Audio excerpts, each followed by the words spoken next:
Hi అండి, welcome to Vijay Guntur వంటలు. ఈరోజు కందిపప్పు తీసుకున్నాను, ఒక అరకప్పు. తోటకూర పప్పు చేయబోతున్నాను.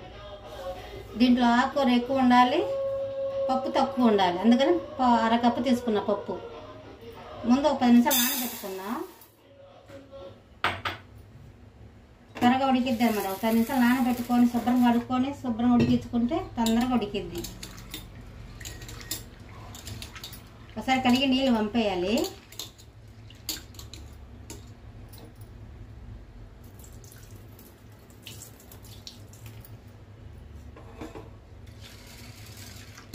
ఒక 10 నిమిషాలు నానబెట్టుకుంటే తొందరగా ఉడికిద్ది. తోటకూర పప్పు ఉడికించుకుందాం.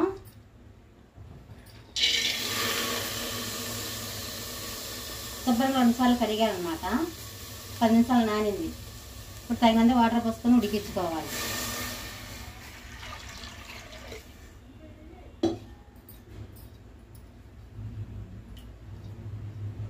సగం పప్పు ఉడికిన తర్వాత టమాటాలు, పచ్చిమిర్చి, పప్పు ఉడికి వస్తుంది చూడండి. సగం ఉడికింది కదా, ఇప్పుడు 3 టమాటాలు తీసుకొని ఇలా కట్ చేశాను. ఒక 4-5 పచ్చిమిర్చి వేసేద్దాం. ఒక 1 స్పూన్ పసుపు, 1 3 స్పూన్ కారం,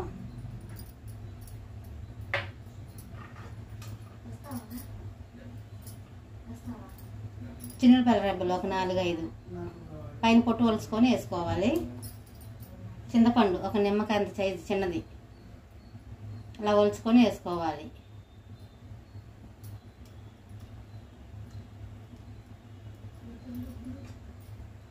ఒకసారి కలుపుదాం. సగం ఉడికినప్పుడు వేసుకోవాలి పప్పు. ఆ కాస్త కూడా ఉడికిపోయింది అన్నమాట. టమాటాలు, పచ్చిమిర్చి అన్నీ వేసుకోవాలి. ఆకుకూర కూడా వేసేద్దాం. శుభ్రం కడిగి సన్నగా కట్ చేసుకున్న తోటకూర శుభ్రం కడిగి వేసుకోవాలి. చాలా బాగుండేది వేడి వేడి రైస్లోకి. నెయ్యి వేసుకొని తింటే పిల్లలకు పెట్టినా మంచిది, హెల్త్కి మంచిది.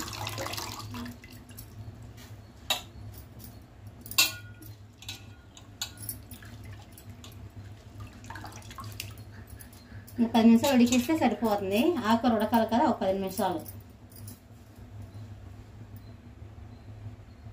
పప్పు కూడా ఉడికొచ్చింది, ఆకుకూర కూడా చూడండి మెత్తగా ఉడికింది కదా. ఇలా ఉడికించుకోవాలి. స్టవ్ ఆఫ్ చేస్తున్నాను. సరిపడినంత ఉప్పు వేసుకోవాలి. పప్పు ఎనిపేటప్పుడే కరెక్ట్గా వేసుకోవాలి ఉప్పు, అప్పుడే టేస్ట్ బాగుండిద్ది అన్నమాట.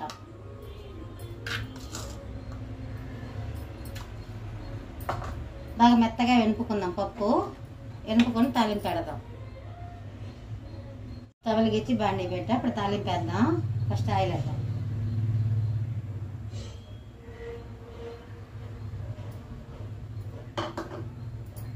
కొంచెం ఆయిల్ వీటెక్కాలి. ఆయిల్ కూడా వీటెక్కింది. తాలింపు గింజలు వేసుకుందాం. అన్నీ కలిసి ఉండేది. పచ్చెనపప్పు, జీలకర్ర, ఆవాలు,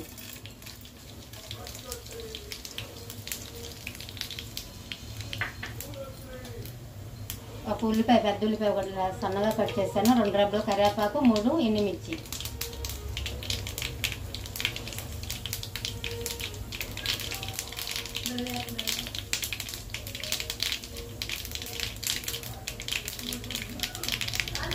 ఆవాలు కూడా చిట్టుపట్లాడిందిగా వేసేద్దాం.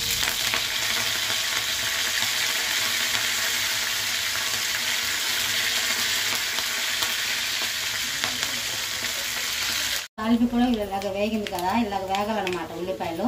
స్టవ్ ఆఫ్ చేస్తున్నాను. వేసేద్దాం. నా పప్పు కూడా మెత్తగా ఎనుపుకున్నాను చూడండి.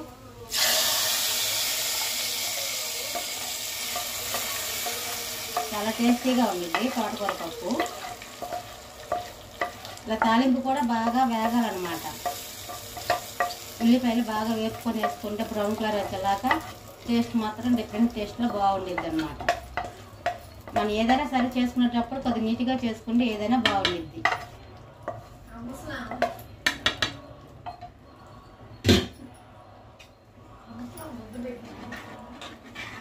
దీంట్లో వేడి వేడి రైస్లోకి కాస్త నెయ్యి వేసుకొని బాగా కలుపుకొని తింటే సూపర్గా ఉండేది. కొద్ది పచ్చడి కూడా వేసుకొని తింటే బాగుండిద్ది అన్నమాట.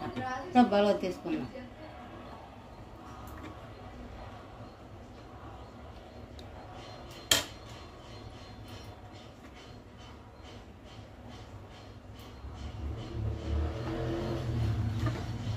అంతేనండి వీడియో.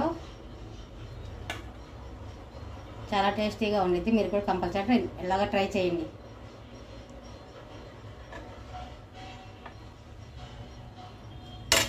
అంతే వీడియో. మా వీడియో నచ్చినట్లయితే లైక్ చేయండి, షేర్ చేయండి, సబ్స్క్రైబ్ చేయడం మాత్రం మర్చిపోకండి. మంచి మంచి వీడియోలు చూపిస్తాను. నచ్చితే మీ ఫ్రెండ్స్ కూడా షేర్ చేయండి. నెక్స్ట్ వీడియో కలుద్దాం.